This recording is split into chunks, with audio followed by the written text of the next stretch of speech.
On today's Tame Your Talent lesson, it's promote without promoting. What is that? That's like carrotless carrot cake or cheeseless cheesecake, right? Promote without promoting. My wife gets that. It's an inside joke. How do you promote without promoting? Okay? First off, I'm going to tell you one of the most important rules right now when it comes to announcing. Are you ready?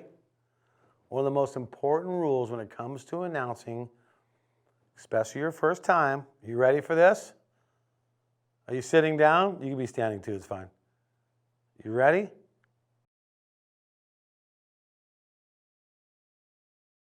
Don't make it about yourself. It's not about you. Unless, of course, it's your birthday and the celebration is your birthday. And if that's the case, well, then it is about you because it's your birthday and that's the celebration. But don't make yourself first, okay? Don't say who you are, especially at a brand new event and you're doing it for the first time. Don't do that. Make it about the event. The event is number one.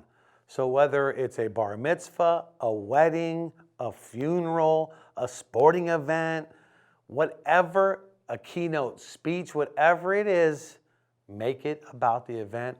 Numero uno. The number one thing you do is make it about the event and not about you. You can make it about the sponsors. You can definitely talk about the sponsors because guess why? The sponsors are there, and that's why you're there, because the sponsors are there paying the bills to employ you to be there. Now, if you're volunteering, well, that's your volunteering, so you're doing it for free anyways. But giving the sponsors some love, as we say, thanking the sponsors and doing it off the bat, it's pretty important when you think about it. They're paying the bills. Do you want them to be happy? Yeah. Do you want the sponsors to write a check so they sponsor the same event so you can get hired next year as well? Yeah. You want that. So making it about the event and the sponsors and not about you is one of the number one rules. This is a teachable moment right there. Keep that in your gullet because it is very important. Don't make it about you. In fact, quick story, when I was in the NBA with the Clippers, Los Angeles Clippers, I was in the NBA, I was an on-court announcer.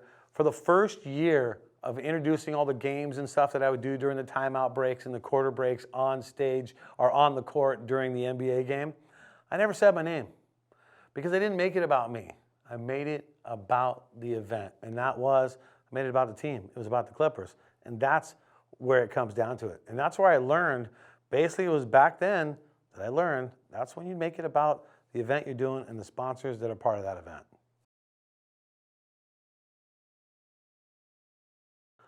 Also, you got to remember that you're providing a service as an announcer.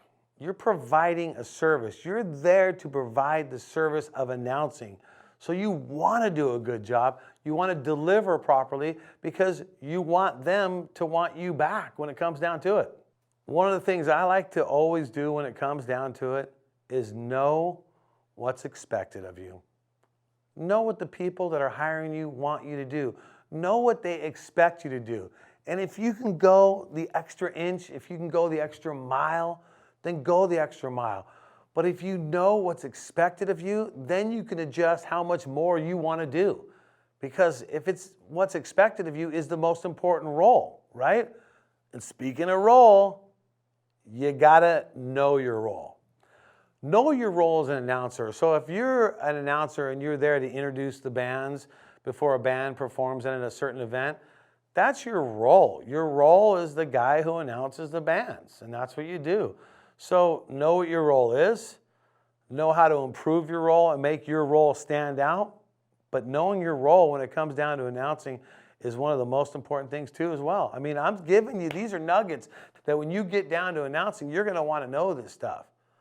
And going into, and I still see people, like I work with announcers who don't even know what's expected of them, who don't even find that out, who don't even know their role. You got to know your role. You got to know what's expected of you. The bottom line is you're trying to be the best that you can be. And being the best that you can be, what does that do for you? It's job security. Look, if you're a freelance professional announcer like I've done for over a couple decades, You want to be the best at what you do because you want people to call you back. If that event happens next year, you want to be the announcer they call back because you did such a good job the year before. You crushed it so hard that you were the best at it that they want you back. So being the best, no matter what you're getting paid. If you're getting paid peanuts as far as you're considered, that doesn't matter. That's all water under the bridge. It's all about being the best that you can be so you can get back into it and you can get that job again, man. That's what it's all about. Which kind of brings me to my next one is I call the automatic hire back program. And you're like, there is no guarantees when it comes to announcing that you're going to get that job. In fact, I've done jobs for people announcing and gave them an incredible deal because I'm trying to secure that job the next year and get paid more money. And I've done that, and it's come back to hurt me in the end, and I actually have not gotten the job again. So sometimes that pretty much happens. But if you want the automatic hire back program, if you want to know how to basically just get that job every single darn time that you can get that job, then you come out there and you don't make it about yourself. You come out there and you crush it. You make it about the event. You make it about the sponsors. You go out there and you be the best that you can be, knowing your role, knowing everything that you're supposed to deliver and everything that's expected of you. That's what you're there to do. And if you do all that correctly, that's like 95% automatic hire back program. And I just made those odds up. Those aren't real odds. But believe me, for me, people ask me, how did you get started, Brad? How did you do it? That's how I did it. That's the secret. I'm telling you the secret. Write it down. Put it in your notes, whatever you got to do. This is the secret to moving on and going on. Like, if you knew how much free time I get between announcing gigs and you're just crushing a 5-day-a-week, 40 hours a week, 5 days a week job, and you found out how many days I've gotten off in the last 20 years and still be able to do what I do, you would not be happy with that. And the reason I've done that, because I'm part of that 95% of the automatic hire back program. Because I crush it when I do the job. And that's not me just being really, like, I'm just high on myself, I'm this guy and this. No, it's just what you do. And as an announcer, you got to have some confidence when you're delivering too as well. And that's what I do. That's how I do it. So let's recap. Remember, it's not about you. It's never about you. Number one, make it about the event. Make it about the sponsors. You don't even have to say your name. Also remember, you're providing a service. So when you're providing a service, shouldn't you know what you're supposed to do? Shouldn't you know your role? Shouldn't you know what's expected of you? Because you're providing a service. You're being hired to complete a task, a job. So when you're providing a service, know how to get that service done. And then last but not least, the automatic hire back program. I'm telling you, man, just do a good job. Do a good job. Day in and day out. Do your research. Know what you're doing. Know what's expected. You crush it and do a great job. And one of the other things I like to say is be humble about it. Even though you know you're doing a great job and you're confident, you can still be humble about it. And that's going to bring me to my story that I want to tell you about. Okay, here's the story.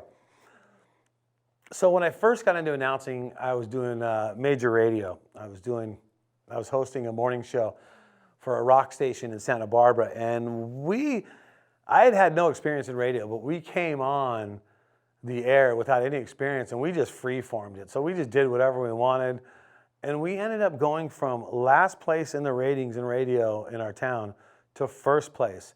And beating stations that have been doing radio for years, we were taking them down, right? And we were doing all this. But the whole time we were doing this, I appreciated people giving me good compliments and people saying, hey, your show is funny, you guys are great. I would thank them and say, I really appreciate your input, I really appreciate that, thank you so much. So what I was being humble. And I was doing a major event, and we were doing this major event, we were doing a car giveaway, and I'm sitting there and I'm being pulled in a million different directions from the people putting on the car event. There's someone filming it for a commercial. There was all kinds of things going on. I'm pulled back and forth, and this guy comes up to me and he goes, hey, Brad, I've listened to your radio show. I really like what you do. I'd love to if you can give me like 5 minutes, I'd love to talk to you. I took time out of one of my most busiest events, live remotes that I was doing to talk with this guy. I sat down with him and I gave him probably 20 minutes of my time. We talked about everything from getting into radio, how it started for me, how to continue success in radio, and all this stuff. And this guy, who was this guy? Well, he goes on to be a producer for a major, major radio network and a producer working out of LA. He has really moved on and done amazing things. And one of the things that really catches me about what he has done and what he's accomplished over the years is the fact that he gives me credit. And he gives me credit as a guy that was being pulled in a million different directions on one of the most busiest days doing a live radio remote, and I gave him 20 minutes of my time. I sat down and I listened to him talk about getting into radio. I listened to him and I gave him feedback and I helped him with his career, and he went on. We're good friends to this day. We talk all the time, and he's crushing it and doing a great job. And I was humble, and he still talks about how that first meeting with me was amazing because how humble I was. That's promoting without promoting, and this is Tame Your Talent.